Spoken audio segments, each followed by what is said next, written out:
Je m'appelle Kisantou. L'endroit où j'habite n'a pas d'importance. On disait que j'attirais la poisse. Mon récit va certainement interpeller beaucoup de gens. Tu veux savoir ce qu'il s'est passé? Ok, je vais t'expliquer. Mais d'abord, abonne-toi. Je m'appelle Kisantou. J'ai connu Kofi au lycée et nous avons pratiquement grandi ensemble. Kofi a toujours été un homme prospère. Il gagnait sa vie sans aucun effort et ses affaires marchaient très bien. Il avait plusieurs petits commerces qui lui apportaient de quoi vivre confortablement. Nos chemins se sont séparés pendant quelques années à cause des études. Et il y a quelques années, nous nous sommes retrouvés au cours d'un dîner d'affaires. Kofi était un homme heureux et semblait épanoui. Mais il me confia rapidement qu'il n'avait jamais eu de chance en amour. Nous nous sommes fréquentés à nouveau, puis nous nous sommes mariés. Mais depuis le jour où j'ai posé mes valises dans la maison de Kofi, sa vie s'est écroulée. Son commerce a fait faillite. Ses projets ont échoué les uns après les autres. Les gens ont commencé à chuchoter dans mon dos.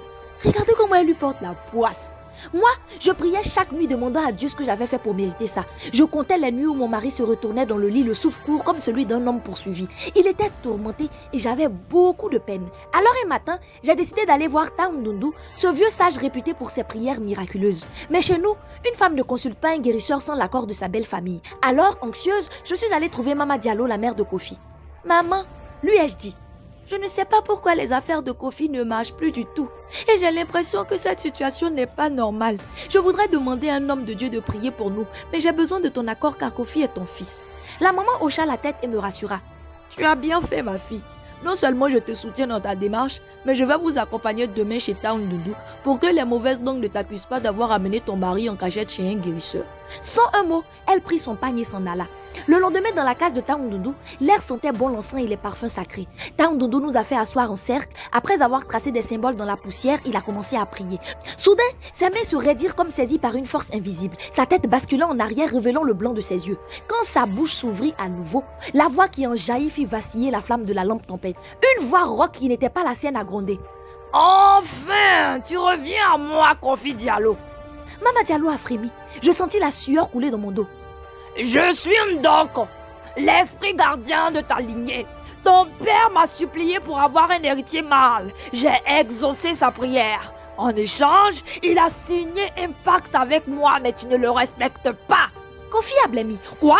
Mais je ne sais même pas de quoi il s'agit, dit-il.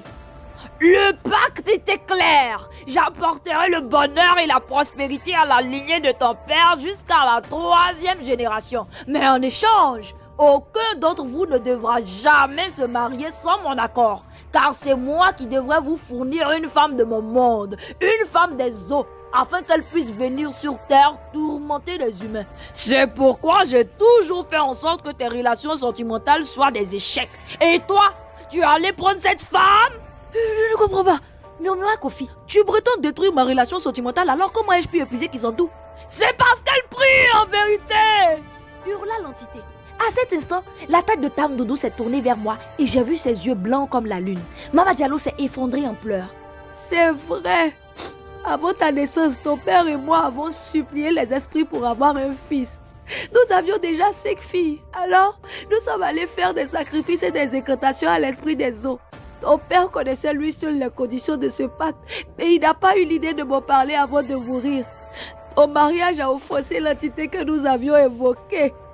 Kofi, pâle, se souvient alors des rituels étranges que son père faisait dans son enfance, des offrandes laissées chaque mercredi dans la case aux ancêtres. Sa mère en larmes sanglota. Je pensais que cette histoire était derrière nous, mon fils. L'entité a rugi. La désobéissance de Kofi doit être punie. Tant qu'il refusera de reconnaître ma suprématie sur sa vie, je le poursuivrai de malheur. Je sentis les poils de mes bras se hérisser. Kofi serra mon bras si fort que ses ongles s'enfoncèrent dans ma chair. Mais à cet instant, Taundundu sembla se réveiller. Il hurla en se redressant. « Tu as menti, esprit trompeur !» Puis, il cita quelques versets dans lesquels Jésus chassa les démons et prit ses paroles d'autorité pour chasser Ndoko de la vie de Kofi. L'entité se débattit de longues heures avant de s'avouer vaincue. La voix de Ndoko changea subitement, devenant presque humaine. « Je m'en vais, mais c'est parce que ta femme a un cœur pur. Mes ténèbres ne peuvent pas côtoyer sa lumière. » Et là, elle quitta le corps de Kofi sous la forme d'une brune vaporeuse. Puis, un silence terrible a suivi. Taundundu hocha la tête. Il était redevenu l'homme simple et aimable que nous avions trouvé en arrivant. Il faut briser vos liens ancestraux s'il n'honore pas le Dieu que vous priez et restez fort dans la prière car Ndoko n'attend qu'une occasion de chute pour venir vous tourmenter, dit-il. Ce soir-là, en rentrant à la maison, le chemin nous parut plus long que jamais. Maman Diallo me remerciait doucement. Kofi ne disait rien, mais une certitude m'habitait. Ce que tu n'as jamais vu. faut pas dire que ça n'existe pas. Toute ressemblance avec des faits, des personnages existants ou ayant existé n'est pas du tout le fruit d'une pure coïncidence. Ah, madame.